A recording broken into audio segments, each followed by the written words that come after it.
104.5 เมกะเฮิรตซ์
เจริญสุข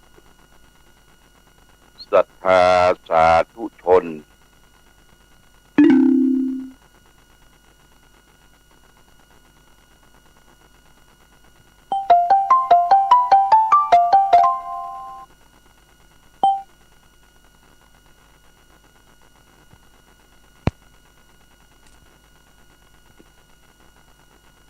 ญาติโยมท่านพุทธบริษัททั้งหลายวันนี้รายการธรรมะประทีปส่องต่างก็ได้มาพบปะกับพ่อแม่พี่น้องศรัทธาสาธุชนญาติโยมแห่งครั้งหนึ่งวันนี้เป็นวันอังคารที่28เดือนกุมภาพันธ์พุทธศักราช2566ซึ่งตรงกับเดือน6เหนือเดือน4ใต้ขึ้น9ค่ำวันนี้ก็อากาศก็พอดีมันร้อนบ่หนาวอากาศเย็นสบายญาติโยมท่านสาธุชนทั้งหลายตะวานี้เป็นวันที่27เดือน6เหนือขึ้น8ค่ำวันพระวันศีลก็มีเหตุการณ์อันที่บ่คิดบ่ฝันว่าจะเกิดขึ้นก็คือเกิดอัคคีภัยไฟไหม้ที่วิหารพระเจ้าระแข่งจันบนในช่วงเวลา12:40 นาทีประมาณเที่ยงกับ40 นาทีแต่ว่านี้ก็หลวงพ่อก็ไม่ได้ไปไหนวันพระวันศีลอยู่กับวัดได้ยินเสียงลบๆลับๆนะ ตับในวิหารพระเจ้าระแข่งจันบนแต่คนทั้งรอบก็หันควนเมื่อควนไฟดำขึ้นก็ตะโกนกันห้องกันก็ออกไปดูมันเข้ามาได้ละญาติโยมในฮะมันควรไฟเต็มบดชั้นบนนะควรไฟเต็มบดก็มันตกกระป้าว่าจะห้องดับเพลิงของอย่างก็มาดูโทรศัพท์ อันนี้สำคัญนะญาติโยมนะมาดูโทรศัพท์ก็ประจ้างจะเต็กไปหาภัยถามคนทั้งหลายที่มา4-5 คนก็ถามว่าห้องไปแล้วบอกไปแล้วสัก10 นาทีนี่รถดับเพลิงฝาง3 กันเพิ่นก็พร้อมครับเตรียมความพร้อมเดินทางมาถึง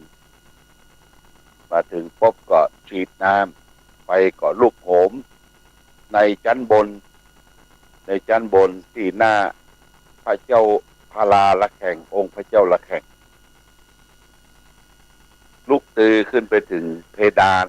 พดไปถึงหลังคาญาติโยมนะหลังคาก็ทางเทศบาลก็พระพรมน้ำหน่วยดับเพลิงก็พรมน้ำเข้าไปใช้เวลาประมาณสัก15 นาทีนะไฟก็ได้มอดได้ดับลงทางไทยการปกครองทั้งตำรวจเพิ่งก็มาตรวจดูถามข่าวว่ามันเกิดอย่างขึ้นที่ไฟไหม้นี่ก็บอกว่าบ่ฮู้จักสาเหตุจู่ๆมันก็เกิดขึ้นมาท่านตายมากับท่านนายอำเภอลุกจากการประชุมเชียงใหม่ก็มาแวะหา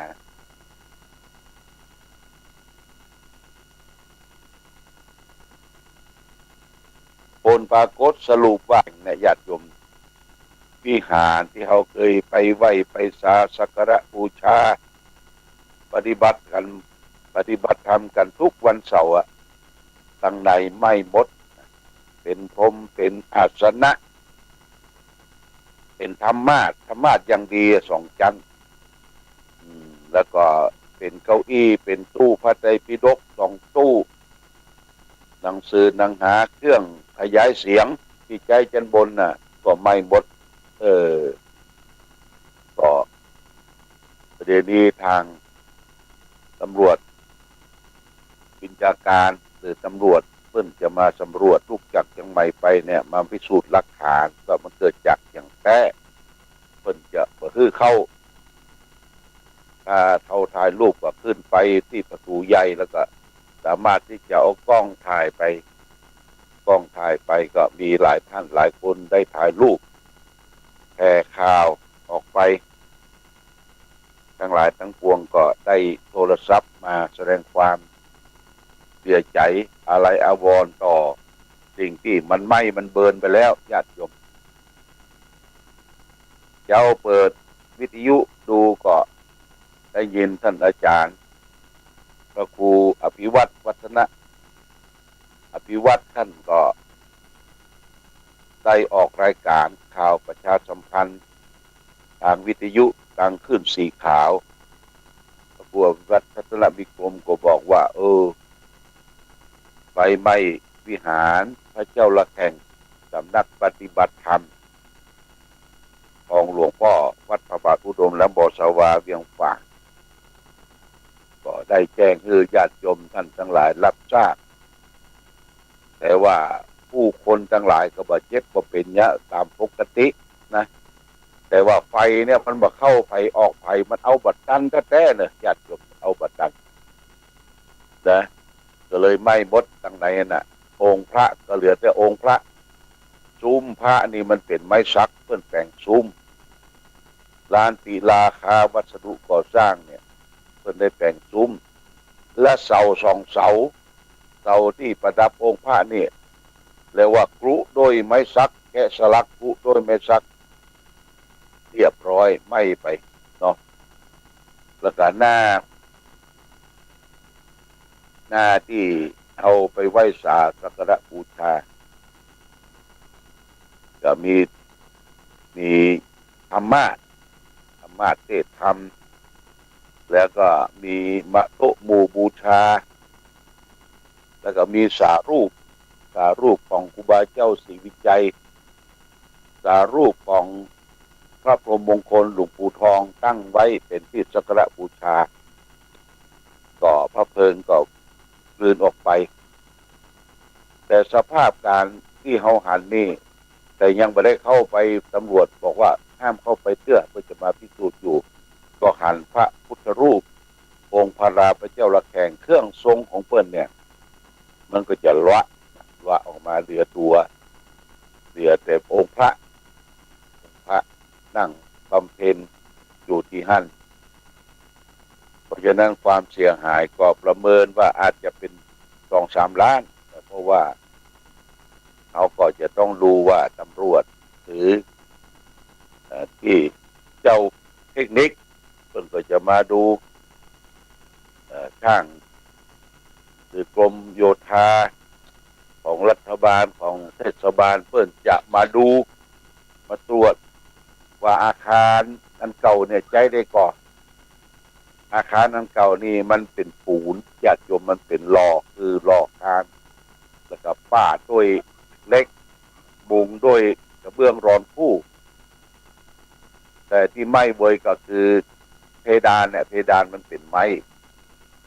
เป็นยิบซ้ำเป็นไม้เนี่ยมันก็ว่าเป็นเชื้อเพลิงอันนี้ก็ได้ไหม้ไปแล้ว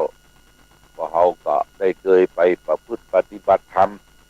เดินจงกรมเจริญสมาธิภาวนาอยู่ที่บริเวณน้ำบ่อสาวาวิหารพระเจ้าระแฆงเนี่ยก็ตกอกตกใจบางคนก็มาหันสภาพว่าร้องให้ผู้เฒ่าผู้แก่ร้องให้เสียดาย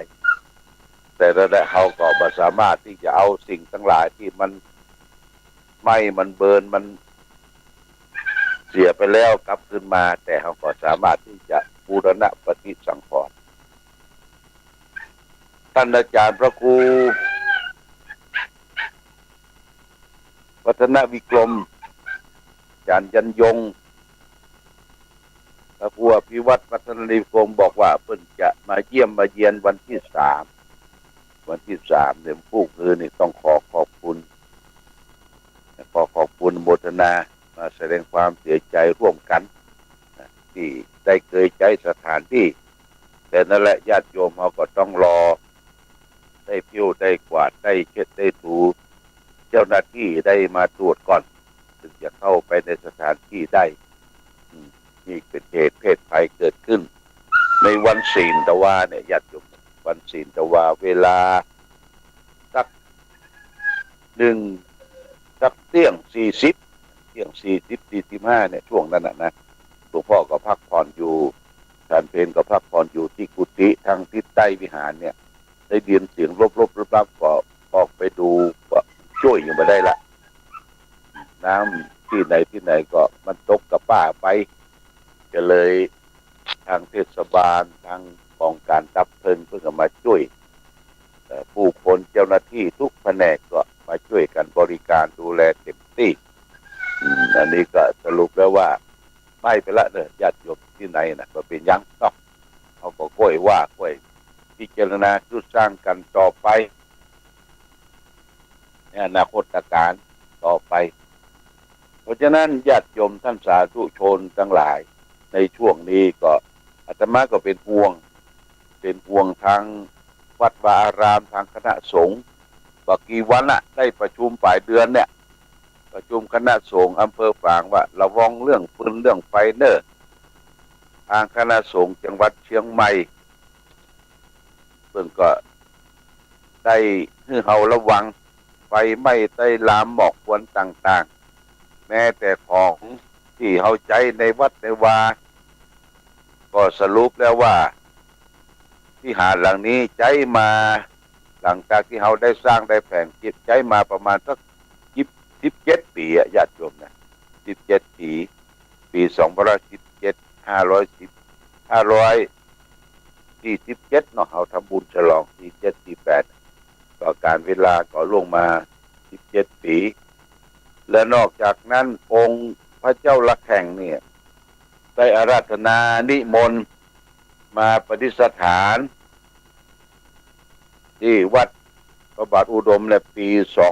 2503ยัด503ปีนี้516ก็ได้63 ปีองค์เจ้าพลาละแข่งมาจากเมืองบันตะเลองค์เปิ้นหล่อที่พุ่นมีเจ้าภาพนำมาถวายที่วัดพระบาทอุดมแต่องค์ภาคองค์จะบ่เป็นอย่างญาติโยมแต่เครื่องทรงเครื่องยังเครื่องประดับต่างๆนี่เฮาก็จะต้องทำขึ้นมาใหม่ถวายองค์พระเจ้าพลาละแข่งต่อไปมีแจ้งญาติโยมท่านสาธุชนทั้งหลายได้รับทราบมีโอกาสเวลาก็มาพอมาคอยมาเยี่ยมมาเยียนเนาะมาเยี่ยมมาเยียนไฟไหม้ใต้ลานนี่มันเข้าไฟออกไฟนะนี่เฮาก็ได้ประสบอัคคีภัยคือไฟไหม้นี่ก็แจ้งศรัทธาญาติโยมท่านสาธุชนทั้งหลายรับทราบทีนี้เฮาก็มาให้ข้อคิดว่า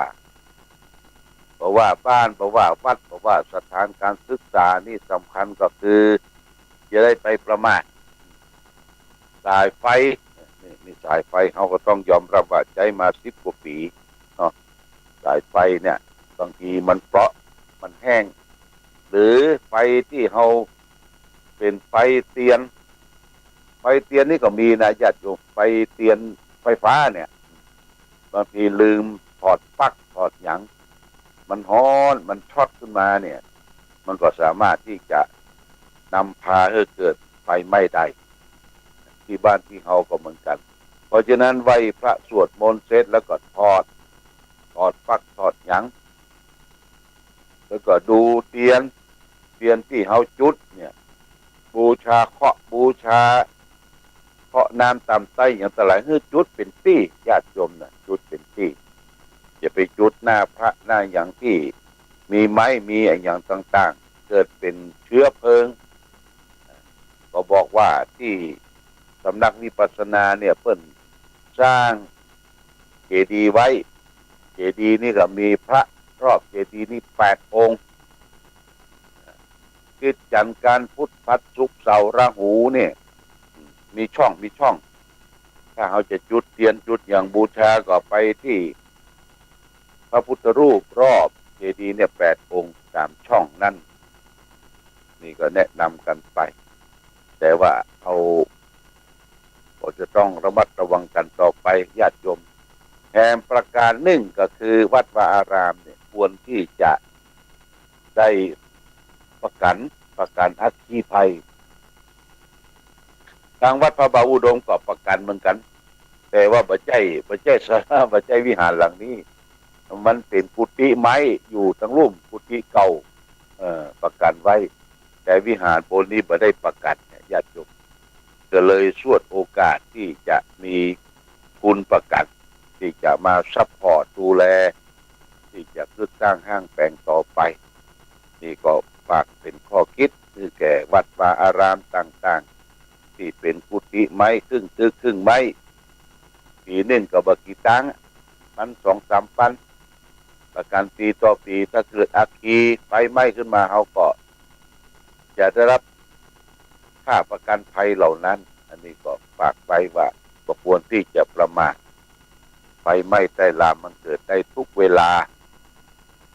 เพราะว่าไฟฟ้าลัดวงจรเพราะว่าความผิดพลาดประมาทต่อการใช้ฟืนใช้ไฟนี่แต่เจ้าเฮาก็ได้ยินเสียงท่านพระครูอภิวัฒนบุตรกรมท่านก็ได้บอกเปิดรายการตอนเจ้า5 โมงว่าญาติโยมไปเอวไปแหวงไปพอไฟไหม้ก็เพิ่นก็จะตั้งโต๊ะบริจาคไว้นะญาติโยมนะตั้งโต๊ะบริจาคไว้แล้วก็มีบัญชีเขาจะให้จะหอมเป็นกองทุนบูรณะต่อไปก็แล้วแต่คนละ20 บาท100 บาท10 บาทแล้วแต่นี่เป็นกองทุนที่จะต้องมาบูรณะเพราะว่าวัดวาอารามทุกวัดทุกวาแหละเป็นของเราชาวพุทธทั้งหลาย ใช่เป็นวัดนั้นวัดนี้ญาติโยมนะเป็นของเราชาวพุทธทั้งหลายอย่างวัดพระบาทอุดมเนี่ยเป็นสำนักปฏิบัติธรรมก็เป็นการเปิดโอกาส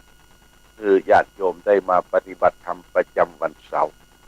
นี่ก็แจ้งญาติโยมทั้งสาธุชนทั้งหลายรับทราบมาณโอกาสนี้เอาละวันนี้รายการธรรมประทีปส่องต่างก็ขอลาอำลาญาติโยมทั้งสาธุชนไปก่อนวันนี้บอกไปที่ไหนอยู่ที่วัดเนี่ยอยู่ที่วัดเพื่อคนนั้นคนนี้จะมาเยี่ยมมาเยียนก็คอยทักทายประสัยบริการผู้จากัน2-3 วันได้อยู่ที่วัดวัดพระบาทอุดมก็แจ้งญาติโยมทั้งสาธุชนทั้งหลายรับทราบในโอกาสนี้รายการธรรมประทีปส่องต่างหมดเวลาหมดต้องขออำลาจากญาติโยมทั้งสาธุชนไปก่อนรายการธรรมประทีปส่องต่างต้องขอลาก่อนขอผู้ฟังจงตั้งมั่นจิตหันษาด้วยธรรมะขององค์พระพุทธาได้นำพาให้เกิดความสุขสงบเย็นขอเจริญพร